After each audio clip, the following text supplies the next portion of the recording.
Good afternoon. It is Tuesday, and it's Get Real with Rick Dancer, and I just want to clear for the record, I did not copy the Register Guard, and I am not copying the local news. We're at the St Vincent de Paul's, their new youth house that they're going to develop. We already called and set this up with Carrie at Hosea Youth Services like a week ago, so I'm not like using them as my assignment editor. But look at this building. So this is a church right across the street from the post office on Willamette in South Eugene. And the story goes like this. The congregation got really small, and they decided they wanted to do, I guess, what Jesus would do, and that was serve the homeless. So they wanted to sell the building, use the money to serve the homeless. But what ended up happening is St Vincent de Paul, which also happens to be in the business of serving the homeless, finds the building, wants to start a youth shelter, purchases the building, so now the church gets a double whammy. The building's not only going to be used for helping the homeless, but then they can use their finances as well. Oh, and they're meeting in a separate little building. They said they didn't need a building anymore because the church is not a building. It's a group of people with the same ideas, and that is to serve the homeless. There, I've made my point, and I love that because I think that is such a great picture of what a community should do. So anyway, St. Vincent de Paul owns the church and is going to develop the shelter. Hosea Youth Services in town is an agency. It's been around for how long have you been here, Carrie? Since 1995. And they do amazing stuff with homeless teenagers and people. So this house, this God's house, is going to turn into a place. This is Carrie. Hello. What's your last name? Carrie Tinnis. And you are? The operations director for Hosea Youth Services. So she's the head cheese today, as far as we're concerned. I'm going to turn you this way.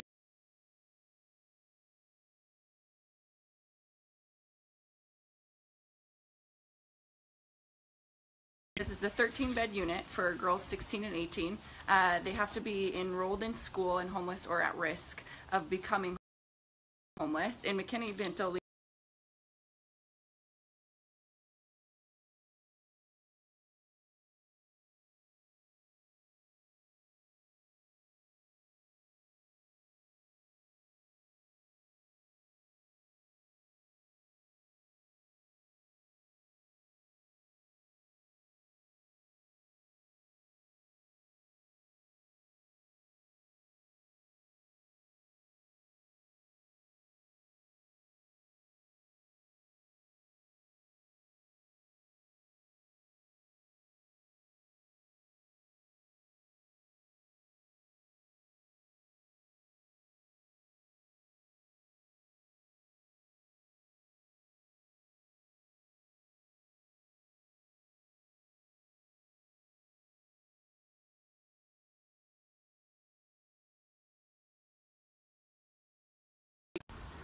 Okay, guys, we're going to try this on my own phone signal because I'm sorry. This is technology. There's nothing I can do about that. So just bear with me. And the nice thing is when you watch this back, Facebook edits it all for you. So it doesn't look like there's any mistakes. It's just when it's live. So tell folks what you're going to do out here at the home. This is going to be young women. yes, young women between the ages of 16 and 18 that are homeless or at risk within the schools. And so the McKinney-Vento liaisons within the 4J and Bethel school districts will then refer youth to the home. And so we're developing, Hosea is developing the program for the house, and it consists of so many great things that I'm sure we'll talk about as we kind of go through the what is it called when you a tour when as we go through the tour. I couldn't remember what it's called. We already talked. We're going to take you on a little tour if we can get through. Yes. It'll come out, Bill. It's not going to stay frozen. It's working now. So anyway, so this is the new place. And you guys, when do you think it's going to be open? December 2017. Okay, and so we're going to take a little tour in a minute with Carrie and kind of look around, and hopefully the signal will stay and kind of show you the plans for that. But I also, one of the topics we want to talk about, Patrick Olson Auto Repair is the sponsor today, and Patrick and Mary are really big in the world of suicide prevention, especially youth suicide prevention. They have a daughter who unfortunately committed suicide, and her two younger daughters are here. Because they want to talk with us a little bit about that, and so we'll come back because the reason we picked this as our location is because this is going to do a lot to prevent young women from feeling horrible about themselves.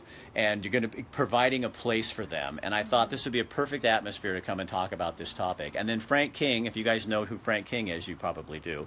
He's a comedian, and he's also a kind of an expert on suicide. And he's going to give us some tips on some things. And when he talks and tells you, you'll find out why. So let's go. Come here, young ladies. I'm going to get down here like this. Oh, and I wore white pants today. I know. Look at that. Come here. Well, I'll do this. Okay. All right. Introduce yourselves. I'm Savannah. And I'm Cheyenne. And your last name? Isley. Okay. And you two, your sister, Simone, she committed suicide. When was that? She died by suicide. She died by suicide. I'm sorry. I said it wrong. March 9th. We're all learning. March 9th, 2016. And so what did that do to you guys? It put us in a lot of stress and depression. We had a lot of anxiety because of it. And it's hard, isn't it? Very hard. So you two have also had suicidal thoughts. Yeah. What does that kind of explain that, can you, for people? We just missed our sister a lot, and we thought it was the only way out. To see her again. Yeah. And you know that's not true. Yeah. Yeah, now we do, yeah. So you go to counseling and you guys are getting some therapy and stuff like that, right? a lot, yeah. So tell me about, because one of the things your mom and I had talked about once is that at school, you guys were in public school and you were getting bullied so much because you're awfully beautiful young ladies. And that kind of caused some problems because people were a little jealous of that. So go ahead. Yeah. All over the internet, they were just jealous of my little sister, saying she was stealing all the boys and all that kind of stuff. So what do you do about that? So you were actually thinking you wanted to just end it. Yeah. Yeah, I told people that I wasn't trying to be rude. I didn't do anything wrong. Yeah, she didn't do anything. All she did was go to school. I know, and do my work. So. Go ahead. And then, so we went out of public school because we thought it was like the best for us, especially when people bully us a lot at that school. Even in person, it's just not on the internet. And so we went to, can you say it? The school you go to now? Yeah. Oh, yeah. You changed, so you guys changed schools. Yeah, we changed schools to Willamette Leadership Academy because we went there before we went to public school because we got in trouble for doing something that we shouldn't have done. But uh-oh. Well, now that's why we're friends. Okay, I understand that. But now I really like that school because Simone went there and they know our whole story about what we've been through and how hard it was for us. So that's why we wanted to go back and they don't tolerate bullying at that school, and so when you were at the public school, did they do much about it? No, not at all. Tried to, but it didn't. So a counselor tried to help, but at Willamette Leadership, there's definitely we don't put up with this crap. Yeah. Mm-hmm. And so you guys feel, so you ended up there because you did something you weren't supposed to. Mm-hmm. You tried to go back to public school because you thought that's what you wanted to do because that's what everybody else was doing, and you end up back there because you found out that's a place that's safe. Yeah, especially for us. Yeah. Mm-hmm. So what do you tell other kids like your age? Give them some advice. I mean, I know you're still going through this whole thing and you're not out of the woods, but get help?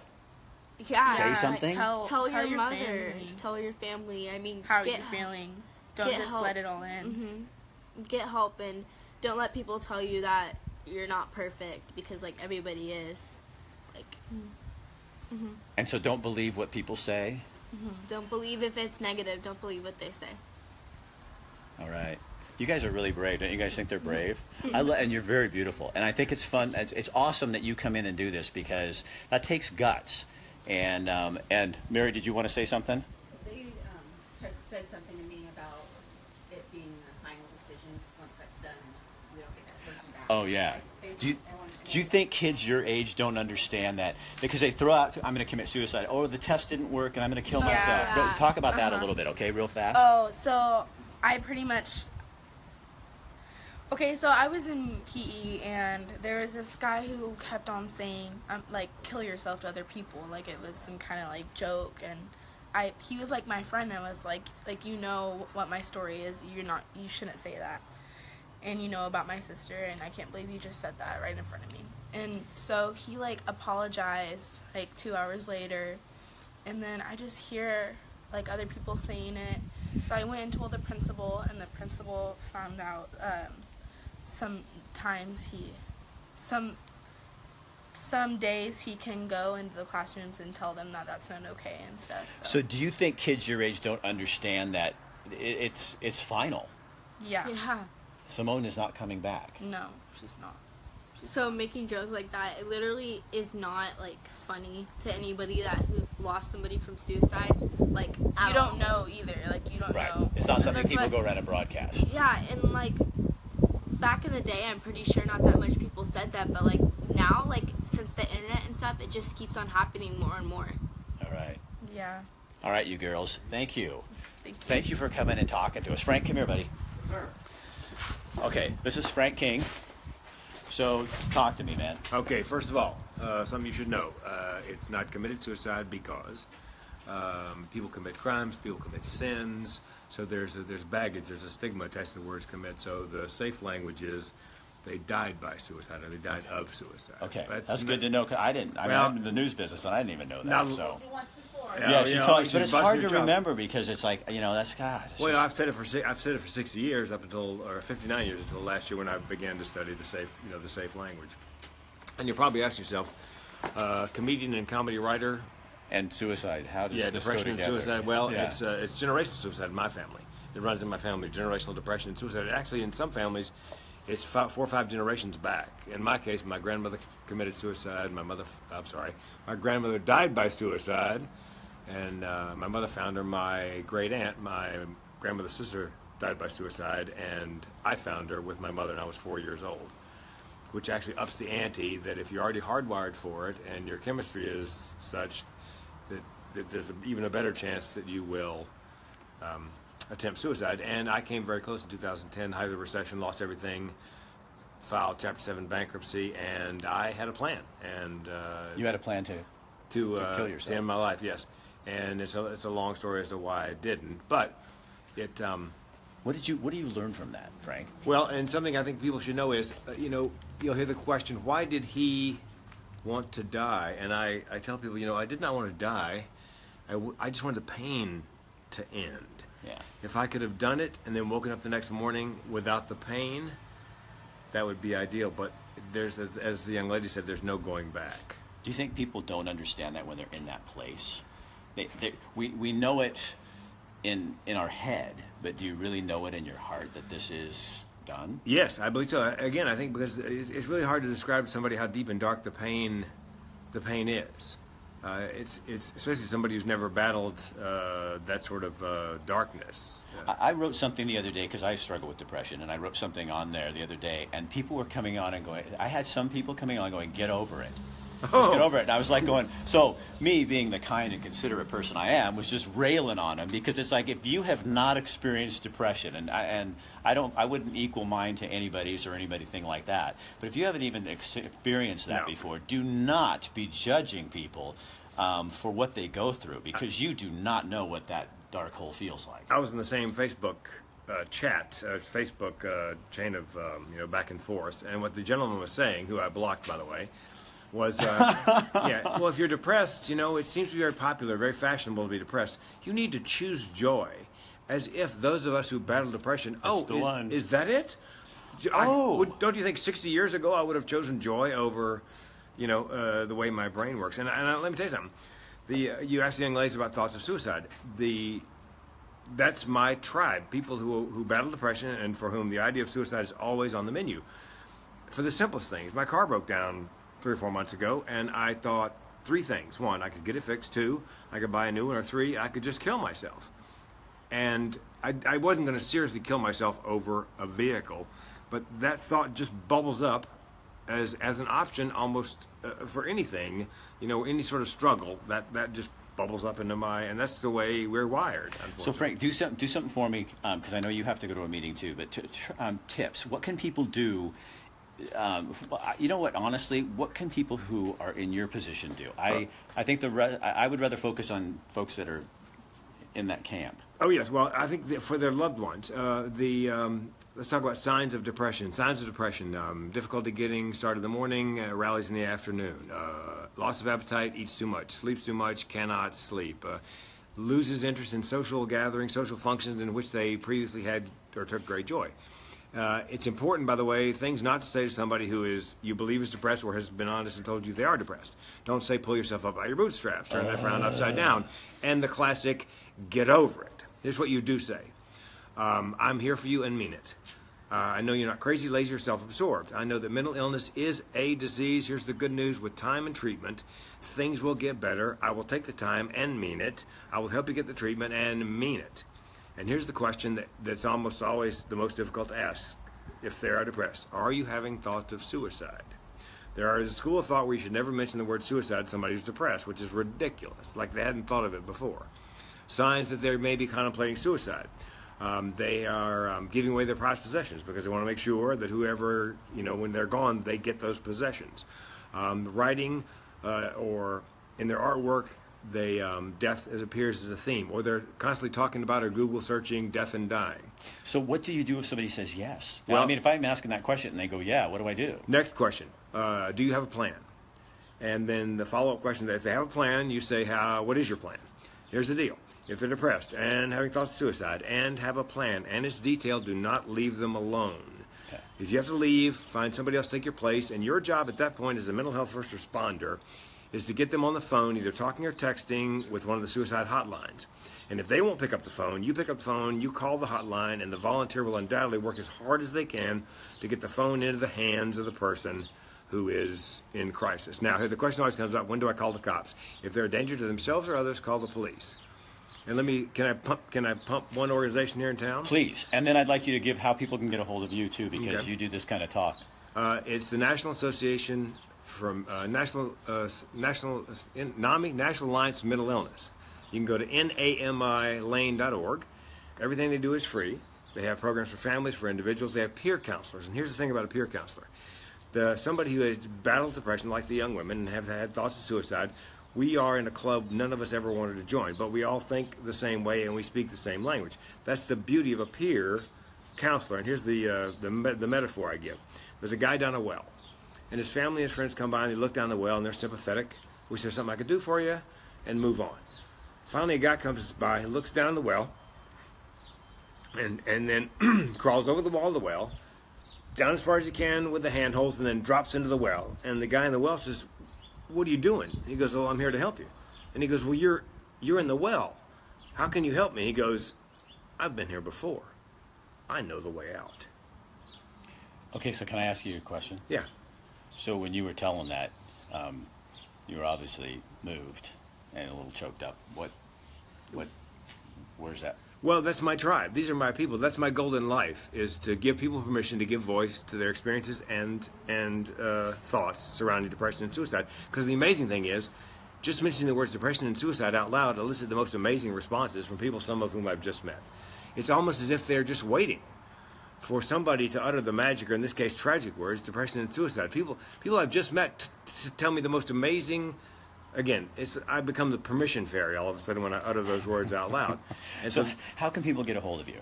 they can go to it's Frank at thesuicidepreventionspeaker.com. Frank at thesuicide, or at Speaks on Suicide is my Twitter handle. All right.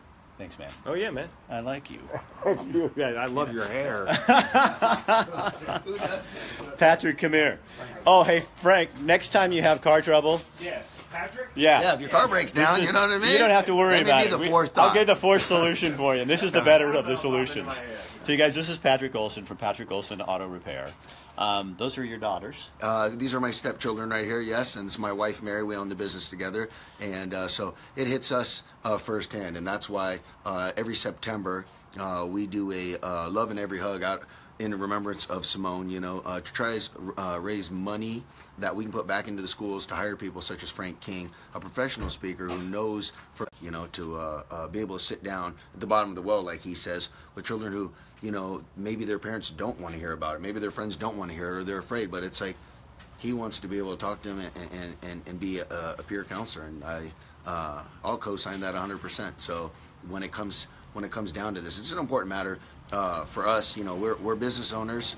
We like helping. You know, a good friend of mine, Bob Johns, he told me, he was like, I don't service cars, I service people.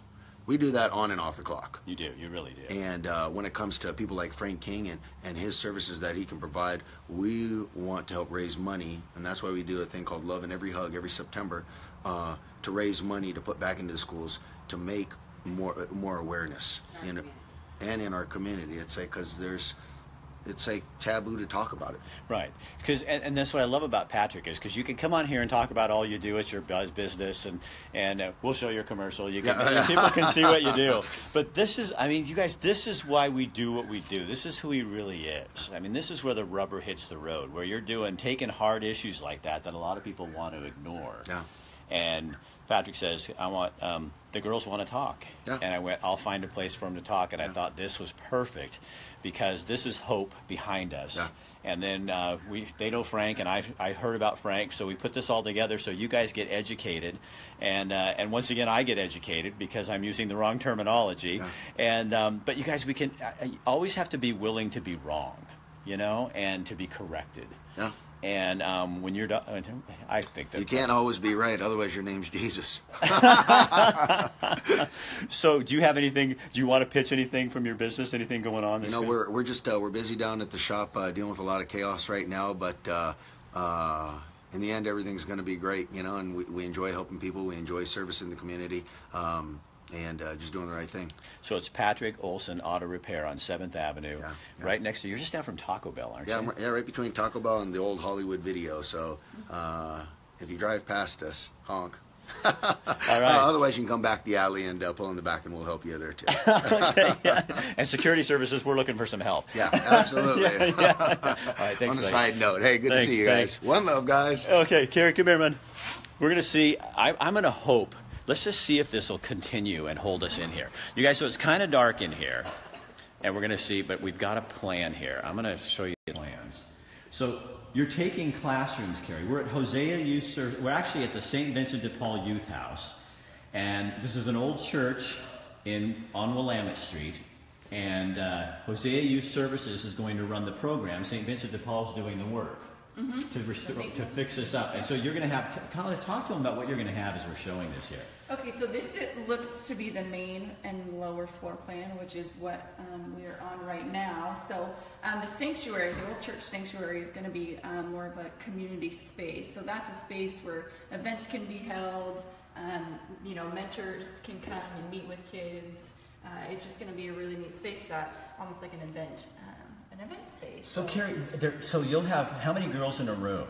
So it's individual units. Each girl gets their own apartment. So, oh my God, I think that is so cool. So why is that so important for these young ladies? So, you know, the point of, or one of the points of this house is to help youth gain independence. And so their room is fully furnished with all the things that they would need to be in an independent lifestyle. So you guys, you're taking young ladies who are nearly homeless or homeless. Yep, at risk. At risk, and you're giving them a room of their own. Yes. I mean, that is so, people are coming out here going, it's bringing tears to my eyes. Yeah, what a great collaboration between you and St. Vincent de Paul, because you guys already do this work. Yes, yeah. So we work specifically with at-risk and homeless youth of Link County, ages 12 to 23. So you guys, here's the sanctuary. Let's see if I can. Yeah, there you go. And so that's going to be a big community room. You'll take the pews out. Yep. Because pews don't really work.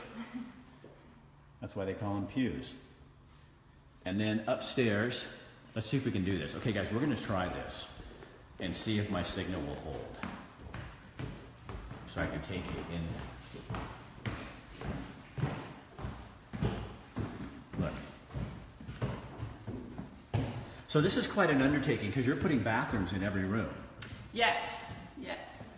Okay, so you guys just hang on. We're going to see if we can continue to keep this signal going. So far, we're so good. Look. So these are the rooms. That is so dang cool. I love this. I think this is the greatest story of the year. Look at that, guys. So 13 apartments? 13, they'll technically be 14. The 14th will, there'll be a space for the resident program manager that lives on site. Now, when I was talking to St. Vinny's, oh, look at this. So this is a kitchen for everybody to eat, and like a hall. And so, yeah, you guys got some work to do, huh? Yeah. St. Vincent is handling all of that. So. Yeah, that's great. Yeah. So here's the full kitchen. But what I love about this is that it's really going to provide, you know, here's the thing. Isn't... Who's your contractors that are going to come in and do the work here? You know, that would be a St. Vincent question. I'm not entirely sure. So, you know what I love about this, Carrie, is that you are, it shows respect by giving people, young ladies like that, their own space. Because these are people who hardly have any space, and all of a sudden they got you know. Okay, you guys, we did pretty well. We got through the whole building. You guys got a tour without the signal going away. But so again, you guys, this is the St. Vincent de Paul Youth House. It's an old church across the post office on Willamette Street, out at 33. Oh gosh, 3350. 3350 something. It's a peach-colored church, and it's going to turn into Hosea Youth Services is going to operate the facility for St. Vincent's, and 13 young ladies who are homeless or at risk of being homeless will be given their own private room with a bathroom, and be treated with respect and love and concern. And that is probably what makes the biggest difference. Is that what you guys find? And I mean, when you work with kids, is it really they just need so much acceptance, don't they? Yeah, I think one thing that we found is huge that will be a part of this program is mentorship. So, you know, somebody who is a safe person, so say, you know, housing and your job fall through, and it's a part of, you know, so say a girl's involved with this program, and for some reason it falls through and they are no longer able to stay at the house. But the hope is that they'll have a mentor who is their individual advocate that works with them personally, that's a safe place for them to go back to. So, so that's really one way people can really get involved, is to become a mentor, and we've seen a lot of fruit from that in the lives of kids that or the young people that we serve within Hosea. So how does Hosea finance itself? Do you guys still have thrift stores? And so our thrift store actually shut down this last November. Yes, so grants and personal donors. So another way that, you know, this is going to, operations are going to cost us $200,000 every single year to keep this up and running. And that's just for Hosea Youth Services? And that's just for Hosea, yeah. Okay. And just for all of our programs. So that's another way. You know, you can go to our website, hoseayouth.org, and those are kind of the two main ways that we're asking people to partner with us. So if you guys want to do something about homelessness, you know, there's a lot of agencies in town, the Mission, there's all kinds of things you can do. Here's, you know, where's your heart? If your heart is towards kids, this is another option to help you guys keep this thing running, because it's not going to just run on good intentions. Unfortunately, in our world, it takes money to make things happen. It does. So thank you guys for doing this, and tell Dave, who's Dave Williams. I've had him on a show before. He's a really cool guy. Is he your director? Yeah, he's the executive director. Oh, he's the big cheese now. Well, he's taking a bunch of Hosea Youth Services youth on a rafting trip out of Roseburg today.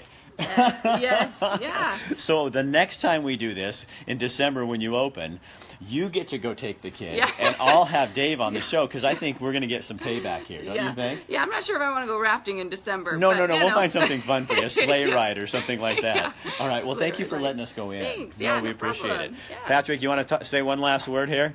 Come here, buddy. Don't have too much to say other than walked around the facility here. It's going to be a great place for all these young women who are going through a hard time in their life. All right, thank you for doing this and sponsoring it, you guys. And you girls, thank you for being so brave and cute. The cute part, that's not your bit doing, that's your mom. But the other part's you. So somebody just put Hosea Youth Services a donate thing, hoseayouth.org on there. That's where you can go for there. Also, don't forget St. Vincent de Paul, because they're doing the work on the building, so that's another organization you can support and name this place. Also, remember that the Register Guard did copy me today. It's in the paper, and it's going to be on the news tonight, but we already beat it, so anyway, that's that part. That's my little fun. The thing you can do for all these agencies and all of us is take this and post it to your page. You guys, I can see when you do it and when you don't do it, so I'm watching you. All you got to do is share it on your page, and then people can find it and see it and be blessed by the wonderful thing that's happening here in Eugene. So if you would do that for us, that would be just a small thing you can do to kind of help support it. Tomorrow, we're going to be at the 5th Street Public Market. Shelley James and Cal, her husband, you know, that other guy, who are in Satin Love Orchestra, they have their own little band as well, and they're playing on Thursday night at 5th Street. There's these really cool, they do it out in the courtyard, so all the businesses stay open until 8. Are you going to be singing? No, I'm not. Because I seen your one the other yesterday. day. Oh yeah, That was my. You're jamming. That was my '70s stuff with Peter Frampton and all my friends. Oh yeah, I loved it. So I am not going to be singing, but Shelley James is going to be on there, and Cal, and Northwest Burger is going to be serving us lunch. So that's tomorrow, and then Thursday. Thursday we have Mayor Lucy Vinnis from the Mayor of Eugene is going to be at Provisions Market Hall. And Friday, Leona Houston from Country Financial is going to join me in Cottage Grove because it is the Bohemia Mining Festival. And we're going to go down and meet miners. We're going to talk about what's going on, not miners as in young people. I mean miners as in, you know, gold miners. And we're going to have some fun down there in Cottage Grove. So that's the week. Again, thank you, Patrick Olson, Auto Repair. Yes. And, hey, can I throw in one little clip here for Country Financial? I was with this insurance agency since '96, my wife and I, and I ended up meeting Country Financial with Leona and Veronica Hennessy. We saved a total of like $2,800 a year in insurance and homeowners insurance. So it doesn't hurt to have a conversation. Yeah, and they're really fun. And I think Leona was giving some money to the Eugene Mission for people that might be over. Anyway, Bill, thank you for sharing it. Okay, guys, we'll see you tomorrow. All right, pass this around. All right, have a good day. I mean it.